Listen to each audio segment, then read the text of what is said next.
दोस्तों आज हम सिल्फ टेक्नोलॉजी लिमिटेड कंपनी के बारे में बात करने वाले हैं क्योंकि इस कंपनी से अपडेट निकल कर आ रही है और साथ में इस कंपनी को हम फाइनेंशियली और फंडामेंटली देखेंगे। इस समय हम कंपनी में बाय सेल होल्ड क्या करना चाहिए और कंपनी का नेक्स्ट टारगेट प्राइस क्या हो सकता है, सभी के ऊपर बात करने वाले हैं। तो आइए वीडियो को स्टार्ट करते हैं।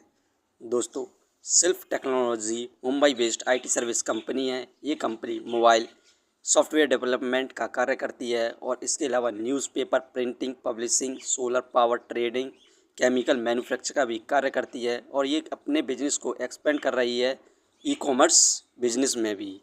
दोस्तों सिल्फ इंडस्ट्रीज लिमिटेड कंपनी का शेयर प्राइस अभी 49 पैसे चल रहा है। आज के दिन इस कंपनी में हमें 3.92% के रिटर्न्स देखने को मिल रहे हैं जो कि 100% सेलर पर है। कंपनी का शेयर प्राइस 50 पैसे पर स्टार्ट हुआ था 9/15 पर। एक महीने में ज़बरदस्त गिरावट देखने को मिली 44.32% की। एक महीने पहले कंपनी का हाईएस्ट प्राइस 88 पैसे था। इसके बाद से यहाँ पर गिरावट देखने को मिल रही है। बात करें 6 महीने में तो 6 महीने में इस कंपनी के द्वारा हमें 5.77% के रिटर्न देखने को मिले जो कि नेगेटिव रिटर्न्स हैं।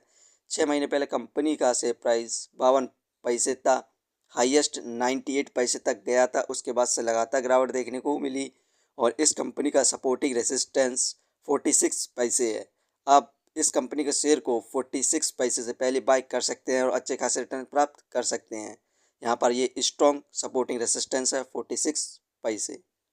इस कंपनी से जितनी भी अपडेट निकल कर आ रही हैं उन सभी को हम देखें तो इस कंपनी का Q3 रिजल्ट की परफॉर्मेंस की बात करें तो रेवेन्यू 1411.65 से 1452.43% ईयरली बेसिस पर इंक्रीज़ हुआ है।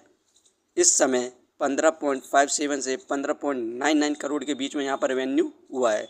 क्वार्टरली बेसिस पर हमें डिक्लाइन देखने को मिला 63% का। नेट प्रॉफिट 1.26 करोड़ हुआ है जबकि हमें पिछले क्वाड्रेंट में नेट लॉस देखने को मिला था। वहीं पर ईयरली बेसिस पर 181.82% की इंक्रीमेंट देखने को मिल रहा है नेट प्रॉफिट में।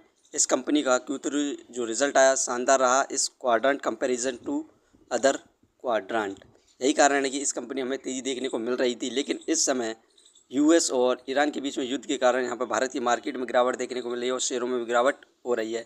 इस कंपनी की हम शेयर होल्डिंग पैटर्न्स की बात करें तो फिल की इन्वेस्टिंग सितंबर में 5.25% थी जो कि दिसंबर में फिल की इन्वेस्टिंग मात्र इस कंपनी के अंदर 2.73% बची है। ज़बरदस्त सेलिंग देखने को मिली हमें सितंबर से दिसंबर के बीच। यही कारण है कि इस कंपनी में हमें गिरावट देखने को मिल रही है। इसे आप फाइनेंशियली भी देख सकते हैं। यहाँ पर क्वार्टरली बेसिस पर दिसंबर में 2 करोड़ का लॉस हुआ था, मार्च में 12 लाख का प्रॉफिट गेन किया, जून में 1 लाख का प्रॉफिट गेन किया, सितंबर में इंक्रीज़ हुआ 4 करोड़ हुआ। इसके बाद हमें प्रॉफिट कम हुआ, दिसंबर में सिर्फ 1 करोड़ हुआ है। इस क्वार्टर में हालांकि जो प्रॉफिट हुआ था कम हुआ था, लेकिन इसके बाद भी हमें कंपनी में तेज़ी देखने को मिल रही थी। लेकिन फिल की यहाँ पर इन्वेस्टिंग हुई, कम हो गई कंपनी के अंदर, जिसके बाद गिरावट देखने को मिल रही है। इस कंपनी को हम फंडामेंटल देखें तो मार्केट कैपिटलाइजेशन 72 करोड़ जो कि ठीक है क्योंकि एक पेनी स्टॉक्स है। डेप्थ ऑफ इक्विटी 0.01, इस कंपनी पे ना के बराबर कर्ज है। रिटर्न ऑफ इक्विटी 1.33%, ये हमें पर ईयर 1.5 से 2% के रिटर्न्स दे रही है जो कि काफ़ी कम है। अर्निंग पर से 0.03, ठीक है। डिविडेंड फिलहाल नहीं दे रही है। बुक वैल्यू 97 पैसे।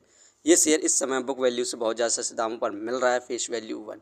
दोस्तों ये कंपनी फाइनेंशियली और फंडामेंटली बेस्ट है और ये एक डेट फ्री कंपनी भी है, तो आप इस कंपनी को लॉन्ग टर्म के लिए कंसीडर कर सकते हैं। अभी फ़िलहाल के लिए हमें अभी और ज़्यादा गिरावट देखने को मिल सकती है। कंपनी का शेयर प्राइस 48 पैसे को टच कर सकता है। इस लेवल पर आप इस कंपनी पर इन्वेस्टमेंट कर सकते हैं और रिटर्न्स प्राप्त कर सकते हैं। दोस्तों ये वीडियो सिर्फ एजुकेशन पर्पज़ के लिए थी। यदि आप किसी भी कंपनी या स्टॉक्स पर इन्वेस्ट करते हैं तो एक बार अपने फाइनेंसर्स और एक्सपर्ट की सलाह जरूर लें। कभी भी लोन लेके इन्वेस्टमेंट ना करें वरना आप भारी मुसीबत में पड़ सकते हैं। यदि कंपनी के बारे में जानकारी सही लगी हो तो अपने चैनल को सब्सक्राइब करें जिसका नाम है स्टॉक एनालिसिस। धन्यवाद।